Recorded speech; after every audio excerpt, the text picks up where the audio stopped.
Il paesaggio è magnifico, le fioriture lo rendono ancora più appariscente, però questo poi rappresenta un problema per il mondo agricolo. Riprendiamo il tema che abbiamo affrontato a inizio di questa puntata di Con i frutti della terra e lo facciamo, vedete, con una bella famiglia allargata. Ad accompagnarci ancora Giordano Zambrini, che è presidente della CIA di Imola, e qui siamo con la famiglia Zanchini. Qui accanto a me Maurizio Zanchini, il figlio Lorenzo, la moglie Patrizia, il nonno Vittorio e poi abbiamo il piccolo Alex. Allora, intanto questa immagine è bella perché fa capire come di generazione in generazione l'attaccamento alla terra possa rimanere, tanto che Lorenzo, insomma, ha preso in mano un bel pezzo di redini aziendali. Lo abbiamo visto, insomma, trafficare anche nel corso della giornata, il nonno pure ha i forbicioni in mano, insomma, siamo riusciti a tenerli fermi per 30 secondi, non so quanto ce la faremo ancora. Allora, il quadro è idilliaco, ma questo lo sappiamo perché la campagna è bella per questo, però il tema invece è problematico. Allora, questo clima che ormai è diventato un clima diverso dovrebbe imporre dei cambiamenti. Cominciamo proprio da qui, poi raccontiamo com'è fatta la sua azienda, Zanchini. Sì. Speriamo che la stagione prosegua regolarmente senza variazioni termiche molto importanti, perché se arriva un'ondata dal nord di aria fredda andrà a compromettere la produzione soprattutto degli albicocchi ma anche delle pesche, visto che in questa annata qui le due fioriture si avvicinano molto. Veniamo già da un'annata molto difficile dell'anno scorso con una forte produzione e dei prezzi bassissimi. Quest'anno abbiamo una produzione molto, molto inferiore perché dopo un anno di carica come sovente avviene, cioè avviene l'anno dopo la scarica generalmente delle piante da frutto. Speriamo che vada tutto bene perché le assicurazioni non hanno neanche ancora aperto i bandi e non possiamo neanche provare di assicurarci, e di conseguenza se viene una ghiacciata noi non avremo reddito, ecco. Ecco, questo è il problema e dopo affronteremo anche i possibili interventi che possono partire, dicevamo, dal mondo organizzativo che poi lo deve proporre invece alla politica, perché chiaramente insomma ci sono tante situazioni che si debbono muovere contemporaneamente tenendo conto di un calendario che è cambiato un po' per tutti. Senta Vittorio, una curiosità, ma ai suoi tempi le stagioni c'erano? C'erano meglio di adesso. Cioè lì una volta tutto andava per il verso giusto. Sì, adesso non si capisce più niente. Qui è già 3 mesi che non piove, è vero. Allora come si fa? Lorenzo invece è giovane generazione che vuole stare silenzioso perché a lui piace lavorare. Sì. Però insomma arrivi nell'agricoltura, oddio, in un momento in cui bisogna davvero rimboccarsi le maniche e stare attenti. Hai fatto l'agraria, quindi hai anche un po' di preparazione, sì. Però questo ti fa capire che qui se non si investe, si cambia, ci si ferma. No, bisogna cambiare. Però ti è piaciuto restare nel solco del tuo papà? Esatto. Mi è sempre piaciuto fin da piccolo. Ecco, quindi mamma Patrizia è contenta di questa scelta? Certo che sono contenta che i figli prendano su le redini dei genitori, della famiglia, ed è bello, però sarebbe molto più bello se avessero più soddisfazioni a livello economico. Allora, abbiamo sollevato prima anche con i vostri colleghi, Zanchini mi segua anche lei, seguitemi tutti, il tema proprio principale che è quello di dover modificare il modello assicurativo. Questo sarebbe il primo punto, ma la richiesta a chi deve essere fatta, come deve essere fatta e quali sono le modalità? Allora, noi già a livello regionale all'allora assessore all'agricoltura Simona Caselli avevo sottoposto questa problematica, no? Proprio della questione che le aziende agricole hanno un rischio di impresa e il loro rischio di impresa è di 12 mesi all'anno, sono a rischio 12 mesi all'anno, perciò era necessario ripensare al modello assicurativo. Inoltre diciamo che i rischi di impresa oggi sono molto superiori rispetto a tanti anni fa, perché qui la globalizzazione, l'apertura dei mercati fa sì che le nostre aziende, le nostre produzioni non sono nemmeno più competitive con il resto dell'Europa, il resto del mondo, perciò c'è veramente bisogno di ripensare a modelli che tutelino la redditività delle aziende agricole. E noi abbiamo visto questo paesaggio, come diceva lei prima, meraviglioso, ma sicuramente richiede da parte delle aziende passione, da parte dei giovani, degli agricoltori, una forte passione. Perciò va a mio avviso capito, l'opinione pubblica deve comunque capire che è un patrimonio, quello della tutela dell'ambiente, diciamo così, della gestione di questo territorio, che rimane interamente a carico con tutti i costi che ne competono alle aziende agricole.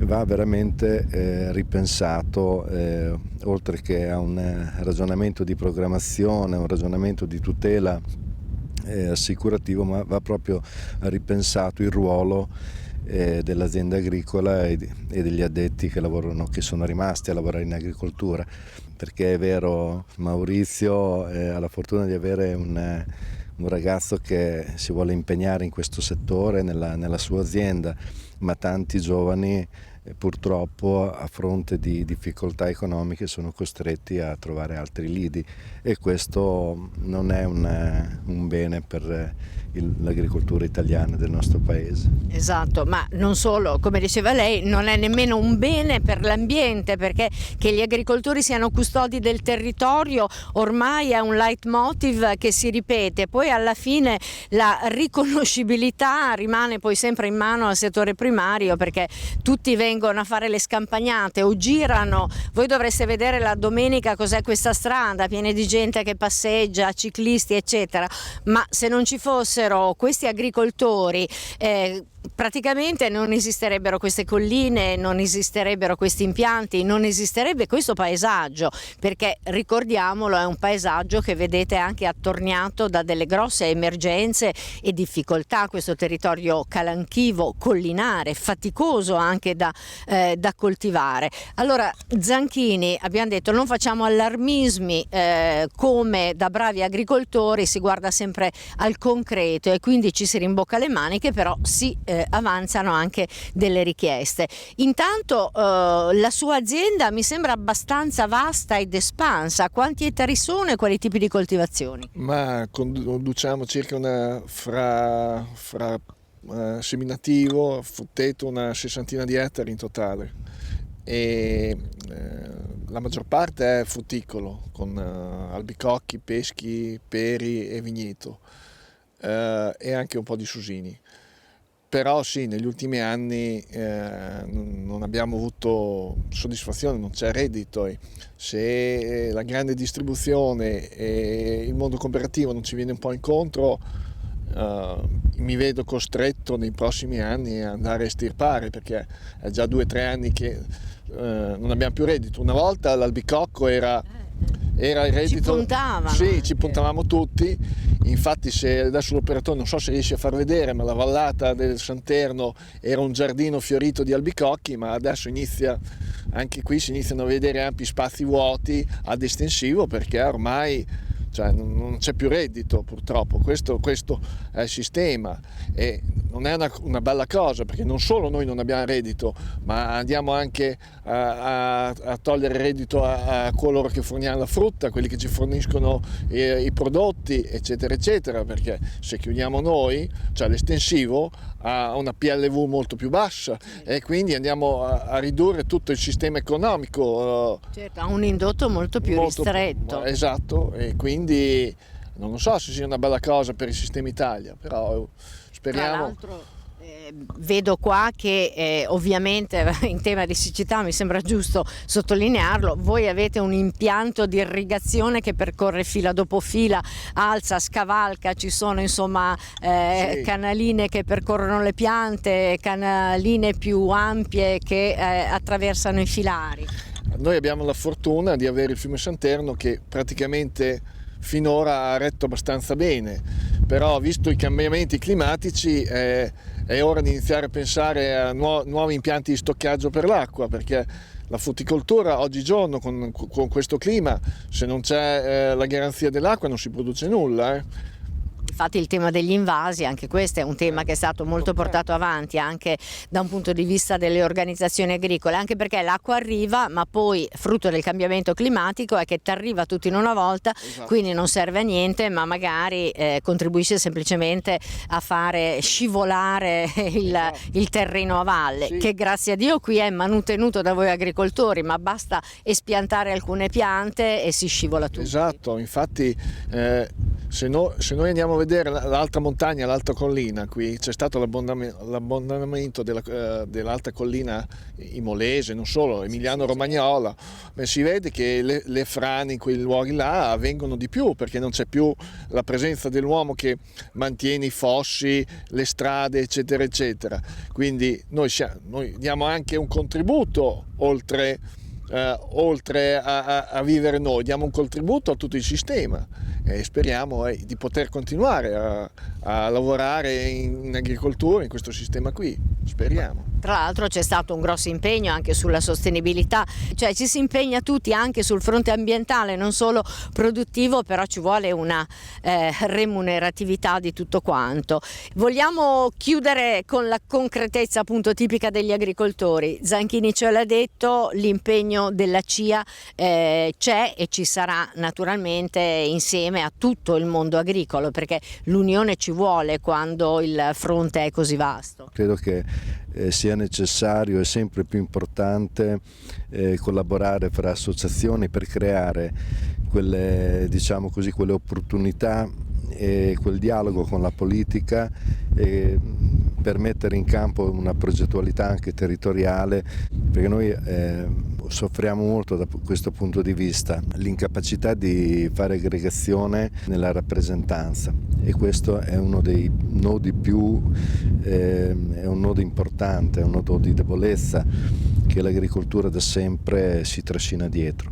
E per poter fare attorno a un tavolo delle scelte, dei percorsi che possono dare un futuro alla nostra agricoltura e al nostro territorio. Bene, a questo punto allora è arrivato il momento di salutarci. Come potete contattarci e rivederci lo vedete in sovraimpressione.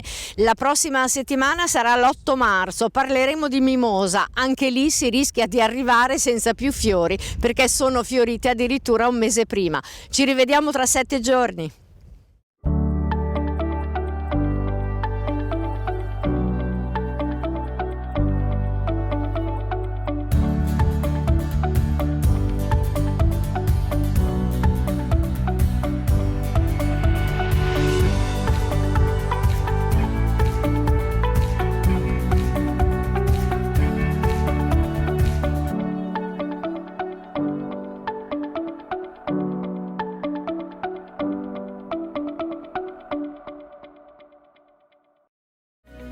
In collaborazione con